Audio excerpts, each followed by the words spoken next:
ED. Yo, Hey, you seen Kings of Comedy, right? come on, man. All I kept thinking about watching that whole game was, you seen Jimmy? I couldn't help it. I couldn't help it. This is the Believe in 49ers podcast on the Believe Podcast Network. He is Super Bowl champion Eric Oh Davis. I'm no. Rahshaun Haylock. Plenty to get to on this show. Trey Day in Trey area, picking up his first career win as a starter. We're going to recap Niners, Texans. How did Trey play? We'll get into that as well as some other key bright spots from that game. After a win, of course, as always, game balls. In case you're new to the show, after every win, we hand out our game balls, so we will get into that as well. But before that, I want to encourage you to continue to download, subscribe, rate, and review. We're located wherever you find your podcast. If there's a like or a follow button on your particular podcast subscription service, go ahead and hit that like or follow button. Go ahead and subscribe on YouTube as well. We're also there for you, for all you visual folks that just want to see what's going on, the inner workings of this masterpiece. Go ahead and go watch us on YouTube as well. You can subscribe there. As always, we are presented by the fine folks at Bet Online. Of course, look, it's the new year, but that doesn't change anything for Bet Online, right? They still got everything you need as far as all your playing needs. They remain the number one spot for all your sports action this season. So head on over to the website or use your mobile device to sign up today and receive your 50% welcome bonus on your first deposit. Just use our promo code BELIEVE, BLEAV, to receive your bonus. They got basketball, football, NHL, boxing, UFC, all your favorite Vegas casino games. So 2021 is in the rear view, but 2022 is alive and well, and so is Bet Online. Bet Online, of course, where the game starts. He is Super Bowl champion Eric Davis. I'm Rahshaun Haylock. Hit us up on social media. I'm at our Haylock. He is at _ Eric Davis _ on Twitter and on Instagram. I am at Watch Ray Ray. He is at Eric Davis _ Game balls now, ED. Who you got? Oh, easy. First win as a quarterback. Oh, easy. That's it. So we can move on from that. Your first win. This one wasn't hard, right? So that's it. It's hard to do that. So I mean that's it. You played well. You've been growing. You played well enough, and you have learned enough to win an NFL football game. Not a whole lot of people can do that at the quarterback position. Yes, there are a lot of things involved in doing that, but there are a whole lot of guys that have been under that center and screwed it up. So game ball goes to 5. Not hard for us to come up with one for this particular one. We are in agreement on this one. It's got to go to 5, right? His first career win. He went out there. He did it. So let's not bury the lead here, ED. Obviously, 5 getting his first win, getting the start against the Texans. Niners win it. To me, I mean, you look at a guy in Trey Lance, and first of all, leaps and bounds, right? From what we saw against Arizona when he started, when he got his first career start, as opposed to what we saw on Sunday. To me, he looked a lot more confident. He looked a little bit more poised. It looked like he was sort of feeling himself a little bit at times. He tried a couple throws. He tried a couple risky ones out there. He was sort of feeling the arm talent there. But I mean, he looked good. He didn't look like the quarterback that we saw in Arizona. I thought maybe he kind of got happy feet. You know, first thing he was looking to do was run. You know, at Arizona, that wasn't the case on Sunday against the Texans. And you know, his guys, they could have made a couple more plays for him, but they made some plays for him. There are a few balls down the field that were, you know, a little wobbly, not as tight of a spiral as you like to see, but they got there, and guys are able to make plays. And aside from that, and this may be the most important thing, he did it in the fourth quarter, right? I mean, slow start, right? Slow start. You only had 3 points on the board at halftime. This was still a game going into the fourth quarter against this Houston Texans team, and he got it done in the fourth quarter, and that's money time, right? That's winning time. And so I think that showed a lot, and I think that instilled a whole lot of confidence in the faithful. That, I mean, it just, because they've already been, you know, on 10 on Yeah. And so I think it's now just through the roof now. What did you see from 5? Well, I saw him grow. He looked like a rookie. He looked like a rookie quarterback, but he looked like a rookie who was ready to play. And that's the most important part. It's going to take a while for a rookie at every position. I always say you can learn on the sideline, but you don't get better until you play. So you start off this game. He was out there the last time. We talk about that first start. He wasn't ready to play, but it does look like he learned from that experience, as you said. The game started off slow, but a part of that is because the play calling started off slow. Kyle didn't seem to want to do too much early on. He was trying to establish the run. He wasn't really trying to push the ball. He wasn't. It seems like he's over that new toy mindset. Like, now let me just call this game and just see this player and work him into the game. And as the game went on, the game presented more to Trey, and he started to show and do more. You say at times, yeah, he started to feel himself because it seems like he just started playing football. And that's what happens. Yes, you're going to have a game plan. You're going to script certain things. You're going to have certain reads. But then when you get out there, like I say all the time, X's and O's don't move on paper. When they start moving in the game, that's when your athletic ability comes in. A coach is going to tell you just enough. If you do everything the coach tells you to do, exactly the way he tells you to do it, every time he tells you to do it, that's just enough to get you beaten. Because the coach is going to design a play to put you in position to do the job. You got to finish. So that's what you saw Trey start to do. He started to finish plays. He started to go beyond the design of the play and see, feel, and use his athletic ability to make some plays. And it was enough to win a football game. It was enough to make plays when it mattered. And that's what you want to see him do. He's got to grow. And a very important overlooked sight in this is that everyone's like, oh, it's the Texans. He did it against the Texans and all of this stuff. Two things. The Texans had been playing better defensively of late. And the Texans also are run by a very good defensive coordinator, a smart veteran football guy that likes rookies. Every veteran guy normally knows how to fool a rookie and take advantage of a rookie quarterback.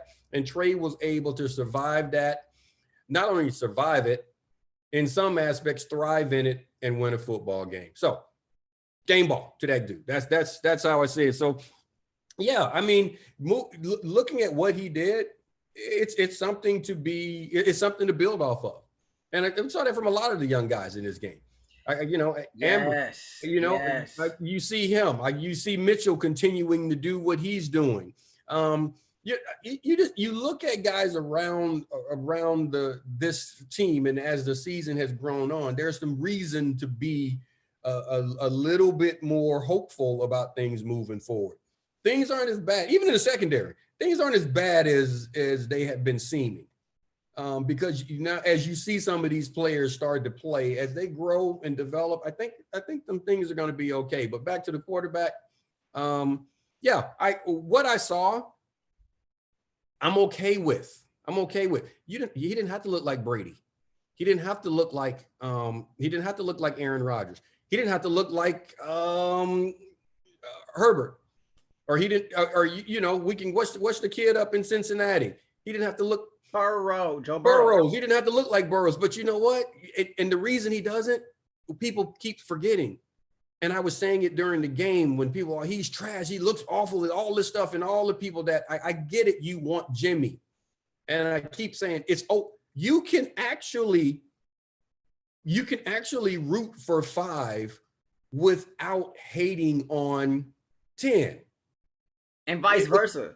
It's you can actually do it. So, and the thing about it is, like, Jimmy was injured and couldn't play. Makes no sense to root against the guy that you need to win a game to get you into the playoffs. Yeah. And that's what I'm saying. So he played well enough to get that done. And that's all I wanted to see. And that's it. So, and we can talk about next week a little bit, but that's what I wanted to see. He had to win the game. And he did. He had to win the game, and he did. And the other parts of growth I saw in there is, for the most part, he may have learned his lesson from the first game against the Oh, you Cardinals, saw right? him Like run out of bounds? he got down, he ran out of bounds, right? But I told you, it doesn't take long. It does not take long. Because you can keep trying. You can do what you can continue to run the ball and do all of those things. And you remember RG3? And you remember when Elodie Nada almost knocked his leg off his body? Because sooner or later, they're going to catch up to you. And I'm sorry, you're going to find out that these big 360-pound men are as fast and as quick as you. Yeah. And they're going to catch you. And you can't win that. It's a different kind of lick when a grown man who's trained to hit you and truly shows up with rude intentions. It's different. It's not like that college hit. And he learned. So there we go.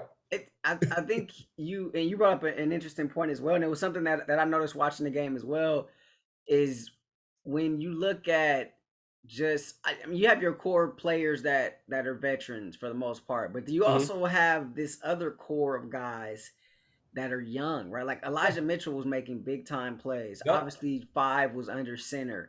You had BA making plays. You had Debo making plays. Yep. Like these are guys that are just in their second and third year, these respectively. Like these are young guys, right? And then you flip it over. We haven't mentioned Lenore, who we've seen make plays. Yeah, Ambry starting to make plays. Yeah, I mean, you look at these young guys.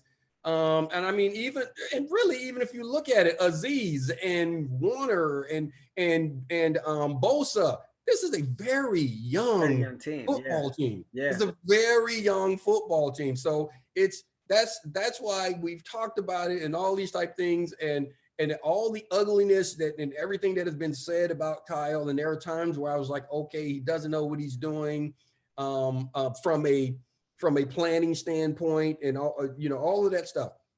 I told you face to face, I told you if this club gets into the playoffs, that's a very good coaching job.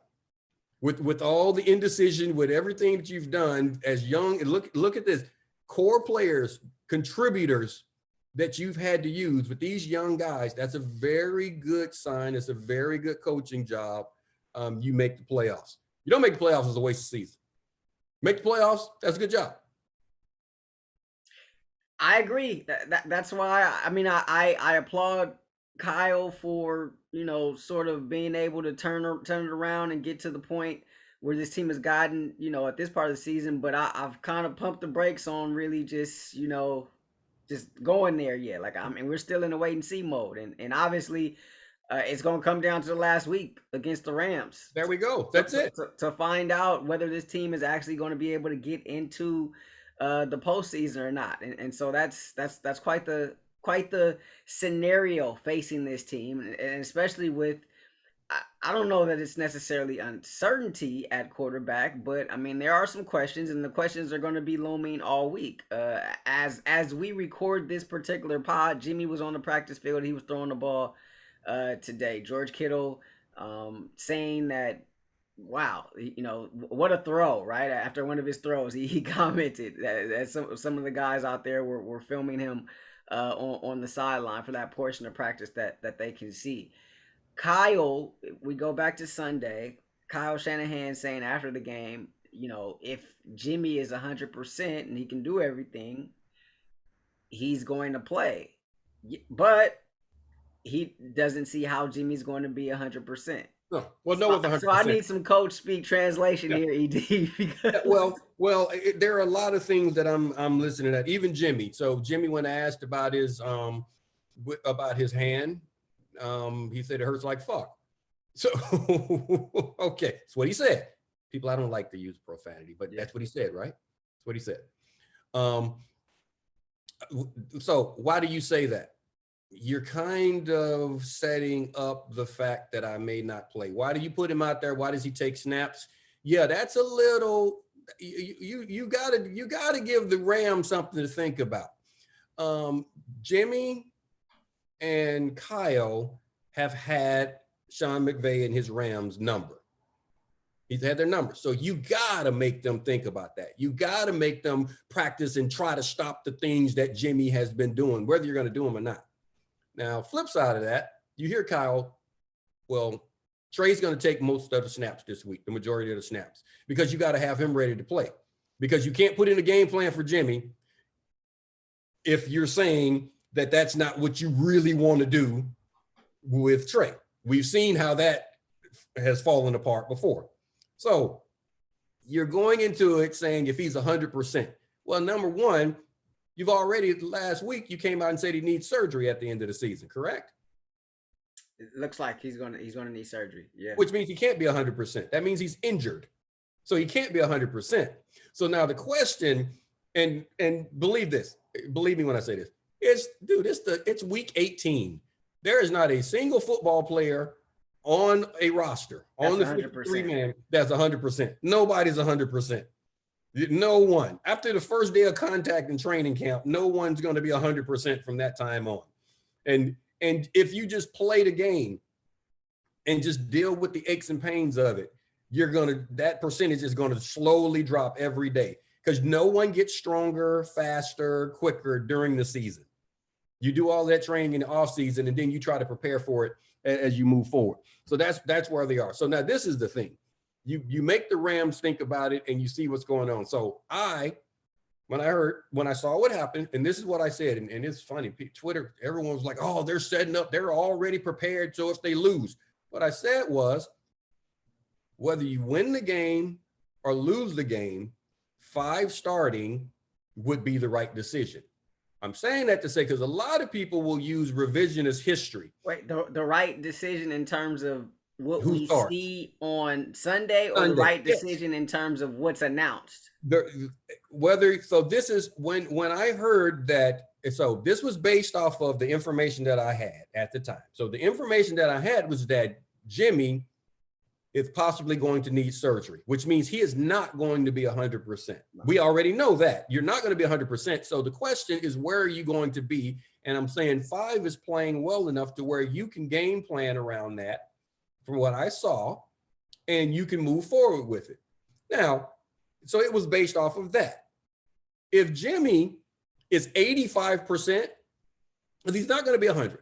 So this is what I'm saying. 85% of Jimmy Garoppolo is better than 100% of Trey Lance. I'll tell you why. And there are some that are listening like, there's no way, blah, blah, blah. So, but first, let me fit that. So what I said was, what my tweet was, I was like, whether you win or lose, based on Jimmy being injured, whether you lose or win, starting him is the right decision if Jimmy is injured. You don't put an injured Jimmy trying to go out there. We saw that against Tennessee. You saw that the second half. I don't know if that's going to beat the Rams in a game this important. But now if Jimmy can come back and he's 85%, I need at least that much. Not 75, 85. If he's close to that, if he starts to get 75 above, I need C plus and above. Reason being, if 85% is better than Trey, because you now get 85% of Kyle as well. That's what you got to understand. Because now Kyle he knows, okay, 85% of this guy, I can utilize 85% of my game plan based off of what he is, 85% of my offense. When you go to Trey, you're losing a percentage. Even 100% of Trey Lance is not 100% of Kyle, because he doesn't fully have the grasp of the total offense. So Kyle can't do everything that he's always done. So you gotta have a little gamesmanship to make the Rams have to spend time working on things, because Jimmy has cut them up. He's found ways to beat them. They know that. That's an issue for McVay. He knows that. Now, Kyle still knows how to game plan against him. He still knows how to give that defense trouble. He still knows the things that they like to do. But how much of that missing percentage, without having Jimmy out there, does he have to step away from that are things that cut up the Rams? That's the part you got to think about. Now, that being said, if 50% of Jimmy, and Jimmy is already saying it hurt like hell and all of this stuff and blah, blah, blah. See, you make comments like that. Let me tell you, Coach B, what you're doing, if you start, you can't tell me you're hurt. You can't tell me something is bothering you and not expect me not to get you. The D lineman, every time they go past him, they're going to be slapping that hand. Every time a linebacker gets near, he's on the ground. Guess what? They're going to get up on top of that hand. That's not a penalty. There's nothing that says that I can't smack your hand as I run past you. There's nothing that says that I can't yank on that thumb when every opportunity I get to it, because he's going to get hit. So how quickly do you go from your 85% or 75% to 50%? All of these things have to be taken into account. So if you're injured, like I say, you got to play hurt. If you aren't playing, now I know you're injured. He didn't play last week. I know he's injured.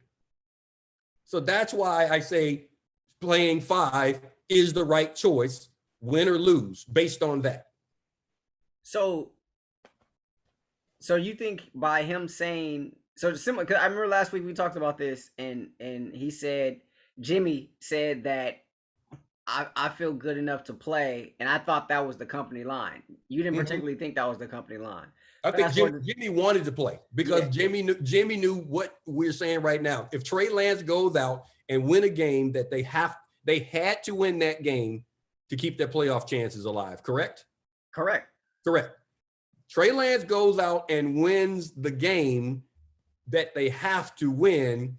Now he's in a situation to where he has the keys to the franchise. I said that. And that's where Trey is right now. Now, today, and I said it, I tweeted this, and I said for the first time, and people I used their comments back and forth and all this stuff, but I said for the first time going into this week, this is the first time Kyle actually has to make a decision about the quarterback position. There was no decision to be made at the beginning of training camp. He wasn't ready. There was no decision to be made after that first start because Jimmy was hurt and he had to put Jimmy in. And the way Trey played, there was no decision to go back. Now, when you win a game that you have to win, because the pressure was on Trey Lance, he had to win that game for the organization, for the locker room. He had to win. He had to perform. It was a must win for sure. He performed because people get caught up in this competing thing. Everybody competes. You know what competing means? You tried. Competing means you tried really, really hard. You hear all the time about people competed in the Olympic trials. They didn't win. They competed in them. They tried. They weren't good enough. Not saying you weren't good enough to get to that point because you had to compete and do all this stuff, but why did you get to the Olympic trials? Because you did not that you competed previously, you excelled previously. And that's what had to happen this week. Trey had to excel at his job to win a game. He did that. So that's why I didn't think it was a company line. Jimmy knew the importance of that game. Jimmy's a veteran guy. You don't let somebody sit in the seat, bro. You let somebody else sit in the seat, there's a chance that they may say something that turns everybody on, and now you lost it. Now they're the new kid. And that is the situation that he finds himself in. So now Jimmy is saying, you know what, it hurt like hell. Because they're putting him out there because, yes, Kyle knows that Jimmy has performed well against the Rams. So let's see what you can do. Let's see if a week off and resting can go. But Jimmy, I think, I'm just thinking, just from a player standpoint, just from, just from a competitor standpoint, you tend to not tell people when there's something that's truly, truly bothing you. Yeah, you don't want to put that out there. You try not to put that out there. It's one thing if it's a known fact, but when it's an unknown, I don't know. Sometimes you try not to put it out there. So that's all I'm looking at. It's almost like you're saying, look, I'm going to try. I'm going to try. I'm going to compete. I'm going to see what's going on, and we'll go from there. We'll go from there. So that's kind of how I see it. Of course, he wants to play. I think he wants to play. But you could have just as easily said, you know what? It's not where I want it to be. You don't have to drop the F-bomb. Yeah. Like, because that sounds bad, right? Yeah, and it does. Yeah. So, and like you said, I mean, look, they got some big old boys over there. They got 99 and 40 and you're gonna get hit. Like those guys, they're gonna come after you regardless. But I mean, Yeah. you give them some extra ammo and some intel, and you're only kind of setting yourself up for not necessarily for failure essentially. All right, so the interesting thing about this one, though, however, is the fact that my wife walked by. She looks so cute. Ooh, no, you're not on camera, baby. But you could be. Ooh.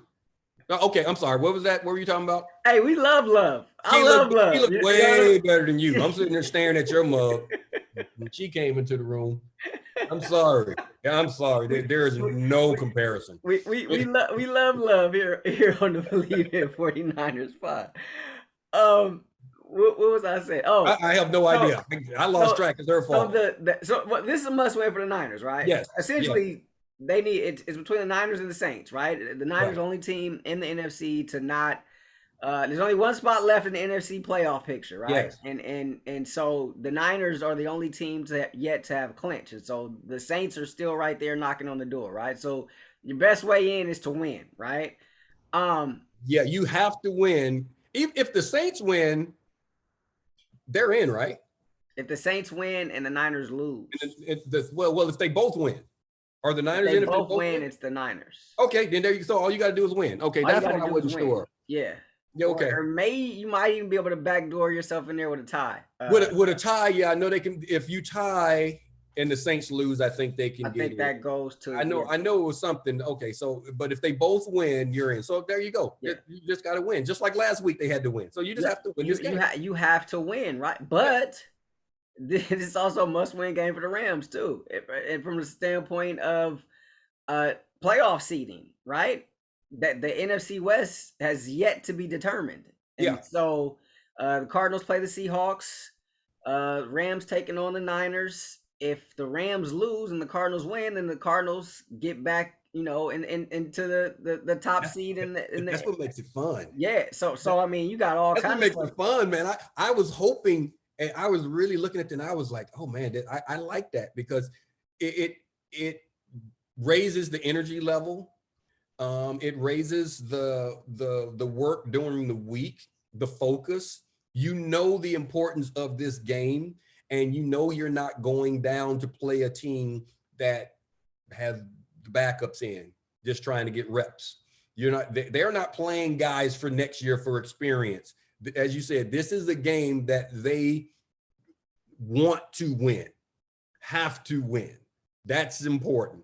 And so that I think that helps the focus of the Niners and their preparation going into it. When you know that you're going to get the best from your opponent, that's a big deal.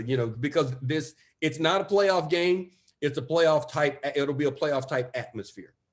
Sorry. Because and that's the thing. So that you're going to get your opponent's best, and that's not always the case.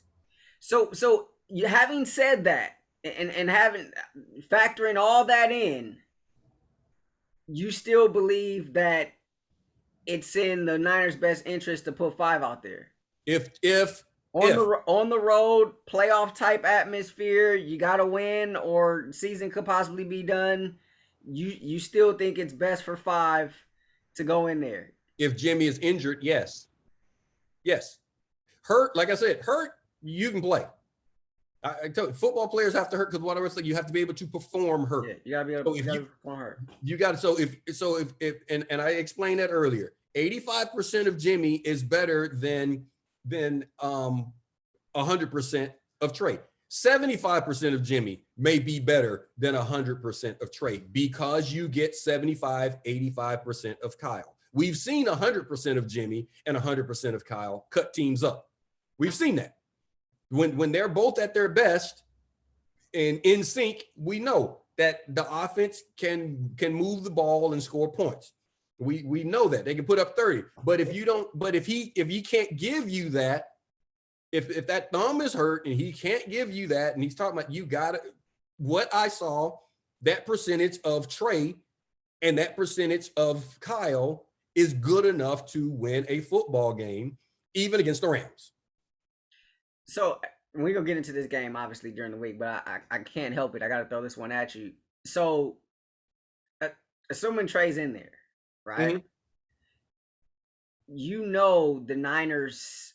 We saw it. We saw them beat up the Rams. Yeah. Up at the field of like literally beat them up. Like they, with the ground game. Just punish them. Mm-hmm. With Trey in there, if you're Raheem Morris, the defensive coordinator of the Rams, do you sell out on the run and force 5 to beat you? Well, if you see selling out, people always say that you can sell out on the run, but you're actually making it easier on the quarterback. If you want to make it difficult on a young quarterback, then you play coverage. You disguise, you mess things, you give him something to think about. You give him something to look at. You give him looks. Does that expose you to being run over like you were on that Monday night earlier this season? Well, yes, it does. So if you're going to, so you have to decide because Kyle's going to run the ball. Decisions. That's That's football. It's a chess match. It's a chess match. So you're going to have to disguise things. You're going to have to make this quarterback figure out what's going on. But remember, that's been Kyle's. He's had the secret sauce against them. He's always figured out against this team what I need to do to cut you up and give you a hard time. Yeah. He's had that secret sauce. So you can come in and try. So back to your original question. DCs now, right? Yeah, so your original question is, do you sell out against the run? You can load the box, but by loading the box, you make it really easy for a quarterback. He can sit there and say, okay, eeny, meeny, miny, mo. Okay, well, I don't know if I want to try Jalen on this one. I'm going to go the other side. I can try the safeties. I can do this. You make his reads pre-snap. And anyone who can play, look, Trey has won a football game in the NFL, which means he's good enough to figure out coverages. If you give him an opportunity to know what you're doing, he's going to be able to make a play. You got to let him figure it out on the run. That's what throws rookie quarterbacks off. I got a tweet, and someone said, okay, if you were getting ready to play, which one would you want to play against? Either, and he said, let me, I can't remember the exact tweet, but they said something. They were like, let me word this properly. He said, which one, not that you'd be the most worried about, but which one would give you the most concern? Trey starting in a must-win game or Jimmy in a must-win game if you were playing against them? And I just told him, I just said, like, yeah, I just gave him a truthful answer. I said, to be honest with you, they both look delicious. I really did. They both of them, you're going to. That wasn't the answer I was expecting. I just told they both look delicious. I'm just saying, because I'm just like, one of them's got a bad paw. He's got a bad throwing paw. And the other one's a rookie. And I was like, rookies always taste like chicken. Always. Just snackable. So that's because you can fool him. You can fool him with coverages. You're gonna get them to throw the ball right to you. You can, because you can show them things they've never possibly seen, and they'll study you. And they'll say, like, okay, when he's lined up this way, he likes to do this. When he's at the line of scrimmage, he's gonna bail, or he's gonna. You know these things about a rookie, and you know that rookie has been programmed that week. When you see this, do this. So I'm going to show you that and do something else, and I'll do it on my own. The coach won't even change it. We're going to just do what we do, but we're going to do things differently as a secondary. That's what our guys used to do. we would literally switch it. I told you about an Atlanta Falcon game where we got 3 interceptions against them one time in Atlanta. We got 3 interceptions in the exact same coverage because we played it 3 different ways. It was the same coverage, but we would literally say, oh, Tim McDonald was like on one play. He was like, Eric, I'm gonna drive this. I'm gonna jump this. So just be ready. I'm not gonna be where I'm supposed to be. in the quarter. He was like, if I see it, I'm gone. Next time he was like, I know he's expecting me to do that. Go get the post. I picked off the post. Next time, Mert, come from the backside. He's going to be looking at both of us. If they get in that formation, come get it. You tell Dion on the other side, you're like prime. Okay, he's gonna come swoop it. Same coverage. Because the quarterback is expecting us to do things based on what he saw. That's what happens when you're playing against rookies. You can do that. That was actually a veteran quarterback we did that against. We were just better than them, but that's a whole different story. But wait. Who was? Let me think. I think it may have been Miller. Was that Billy? Oh, okay. I was about to say Billy Joe. One of the Billy Joes. Tolliver. Tolliver. Billy Joe was with the Saints back then. Oh, I used to feast off the Saints. Ooh, Saints. Ooh. I caught a lot of balls against the Saints. But anyway. I think that's an interesting point. I think, we talk a lot about quarterbacks, but one thing that may be lost in this conversation, but one thing that may show up on Sunday, hopefully for the Niners' favor, is that secondary making plays. Matthew Stafford, 2 interceptions in the last meeting, right? One of them was a pick six. And Stafford, I mean, speaking of delicious, he been tossing the ball all over the yard all season long, especially these last couple of weeks. The thing that I've said about Stafford going into this season, my whole thing about Stafford, and I said this about the upgrade at the position. I told you, and everybody told me I'm crazy for saying it, and I was like, guys, I can see. I'm not an idiot. I know that he is a better physical talent than Jared Goff. There's no question about that. I know that. What I always said about Stafford, and what I still say, is that Stafford hasn't shown me that he's that dude in a game that matters. You can put up a lot of stats, but can you make the plays that are necessary in games that matter? Yeah.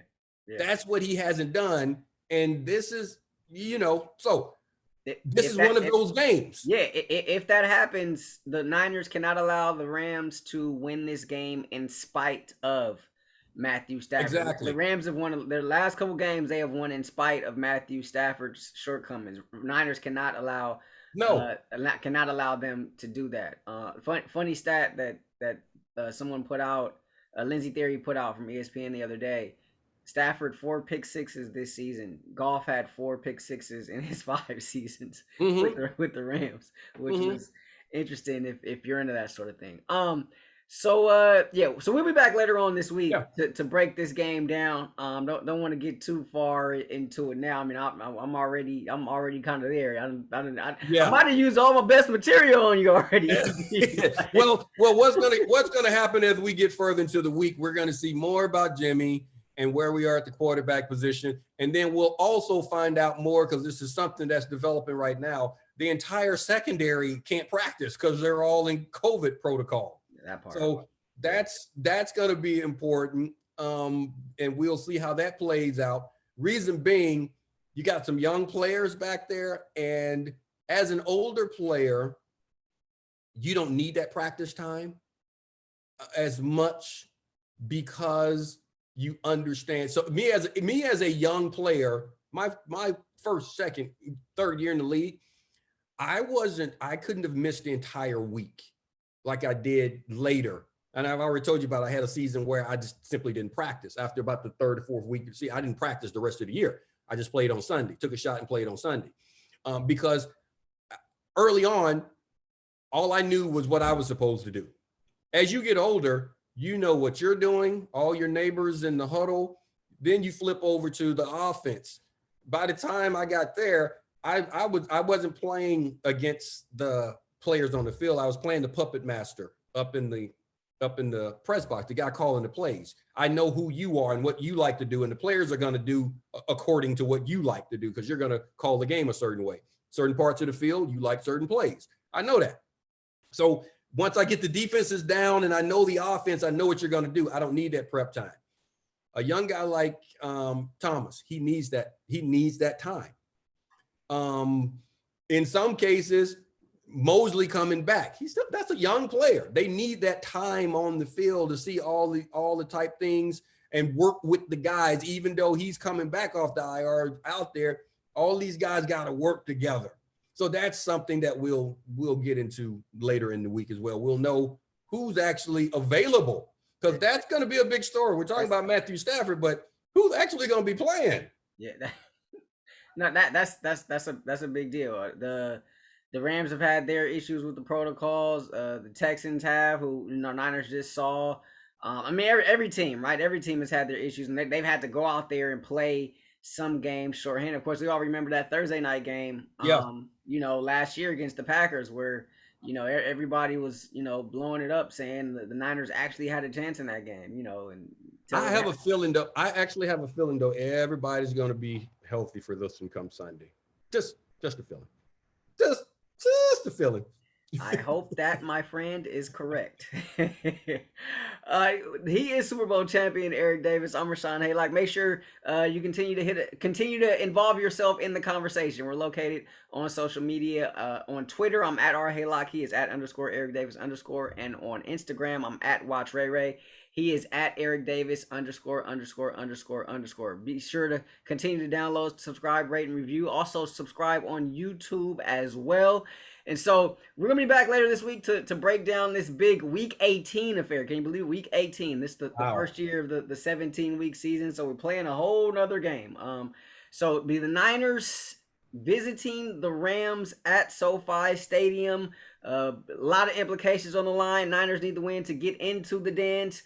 Rams need a win to have better positioning in the dance. And then there's also that whole fact about if the Niners win, then they may actually have to play the Rams again the following week. And this thing could get there's a lot to discuss. So we will be able to break this all down for you coming up later in the week. So from my partner, Super Bowl champion Eric Davis, I'm Rahshaun Haylock. This is the Believe in 49ers podcast on the Believe Podcast Network. We will see y'all later this week. Peace.